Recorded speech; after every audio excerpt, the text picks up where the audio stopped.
আজকে ভিডিওটা শুরুই হয়েছে আমার ফ্ল্যাটের লিফটের ভেতর থেকে। হ্যালো, আমি শ্রেয়সী। সন্ধ্যেবেলা রেডি হয়ে চলে গেছিলাম উল্টো রথ দেখতে যাব বলে।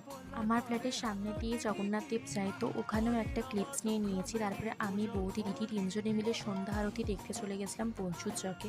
প্রচুর মানুষের সমাগম এই রথযাত্রা উপলক্ষে। এখানে প্রভুদের আরতি শুরু হয়নি, তার আগে ওনাদের সামনে আতশবাজি পোড়ানো হচ্ছিল। প্রচুর মানুষ আসে এই মেদিনীপুরে রথযাত্রা উপলক্ষে। যারা মেদিনীপুর থেকে ভিডিওটা দেখছো তারা হয়তো জানো, মেদিনীপুরবাসীর কাছে এই রথযাত্রা হলো একটা ইমোশন। এবছরে মেদিনীপুরের রথযাত্রা উপলক্ষে মানুষের যেন জনজোয়ার লেগে গেছে, তোমরা দেখলেও অবাক হয়ে যাবে।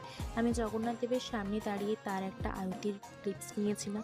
রথ থেকে ফিরে আসবার সময় আমি, মা, দিদি তিনজনে গল্প করতে করতে আসলাম, একটা ক্লিপসও নিয়ে নিয়েছি। বাবাও ছিল সাথে, কিন্তু বাবার ক্লিপসটা নেওয়া হয়নি। ফিরে আসবার সময় আইসক্রিম খেয়েছি, ফুচকা খেয়েছি, আর সবশেষে আমাদের জগন্নাথ দেবের দর্শন। আর আমার বাড়ির লোকের সাথে আমার একটা ছোট্ট পিক। আসতে হবে, আসি, বাই।